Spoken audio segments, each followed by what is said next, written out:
आज की वीडियो में हम बात करने आए एक ऐसी इंपॉर्टेंट चीज के बारे में, एक ऐसा इंपॉर्टेंट मुद्दा मैं आपके साथ डिस्कस करने आया हूं जिसके बारे में या तो हमारे देश में ज्यादातर बच्चों को नॉलेज नहीं है, ज्यादा अवेयरनेस नहीं है, और अगर है भी तो उसके बारे में ज्यादा गाइडेंस अवेलेबल नहीं है, ज्यादातर स्ट्रेटेजी देने के लिए कोई नहीं है। आज भी एक ऐसी चीज डिस्कस करने आया हूं। आज आपको यूपीएससी के बारे में खूब पता है, आज आपको आईआईटी के बारे में खूब पता है, जेई के बारे में, नीट के बारे में खूब पता है। क्यों? क्योंकि इसके बारे में बहुत डिस्कशन हो रहे हैं, इसके बारे में बहुत लोग बताते हैं। बट एक ऐसी हिडन चीज जिसके लिए अगर बच्चा प्रिपेयर करे, जिसके लिए अगर बच्चा मेहनत करे तो उसका माइंड शार्प होता है, वो बच्चा है जो आगे जाके इन टॉप एग्जाम्स में, आईआईटी हो गया, एम्स हो गया, आपका यूपीएससी हो गए, इन सारे टॉप एग्जाम्स में वो बच्चा टॉप रैंक लेके आता है अगर वो बच्चा इस चीज की तैयारी करता है जो आज मैं आपके साथ डिस्कस करने आया हूं। बोला जाता है कि यार ये ना बहुत ही कम लोग देते हैं इंडिया में, बहुत ही कम लोग इसके लिए सीरियस होते हैं और वही कम लोग जो है वो टॉप तक जाते हैं।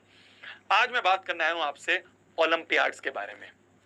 भैया ये वही ओलंपियाड्स हैं जिसके बारे में हमारे स्कूल में आते हैं, कुछ पैसे लेते हैं और उसके सर्टिफिकेट देके चले जाते हैं? ना ना ना, आज मैं आपके साथ डिस्कस करने आया हूं मेरी जान नेशनल लेवल के ओलंपियाड्स के बारे में, इंटरनेशनल लेवल के ओलंपियाड्स के बारे में। वो ओलंपियाड्स जिसमें इंडिया में से बहुत चुनिंदा बच्चे सेलेक्ट होते हैं और वो बाहर जाके हमारे देश को, भारत को रिप्रेजेंट करते हैं और उसके लिए गोल्ड लेके आते हैं। आज मैं बात करने आया हूं एक ऐसी अपॉर्चुनिटी के बारे में जिसमें आप इतनी कम एज में, अगर आप 8वीं में, 9वीं में, 10वीं में, 11वीं में हो, आप इतनी छोटी एजेस में भी अपने देश को रिप्रेजेंट कर सकते हो, भारत को रिप्रेजेंट कर सकते हो। जब मैं अपनी क्लास 11-12 में था ना, मैं आपको रियल लाइफ बताता हूँ क्यों मैंने इसके बारे में आज आपसे बातचीत करने आया हूँ। बहुत ध्यान से सुनना, मैं यहाँ पे कोई बैच बेचने और सब नहीं करने आया हूँ मेरी जान, मैं आपको सिर्फ अवेयर करने आया हूँ। जब मैं अपनी जेई की तैयारी कर रहा था, मैं 11th में गया था कोटा, वहां पे मैं गया तो वहां पे एक बच्चा था, आज वो आईआईटी आज वो आईआईटी रुड़की में है। वो बच्चा इन्हीं ओलंपियाड्स को क्वालिफाई कर रखा था। जब उसने हमें बताया तो हमें पता ही नहीं था इसके बारे में कुछ, हमने कहा ठीक है चलो होगा।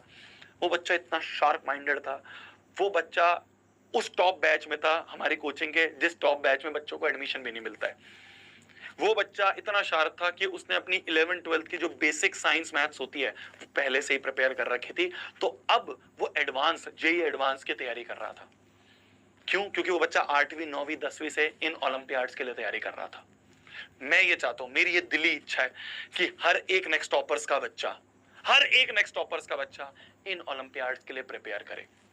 देखो, सेलेक्ट होना ना होना अलग चीज है, मेन चीज है कि आप उसके लिए प्रिपरेशन करो, आप अपने माइंड को उतना शार्प करो।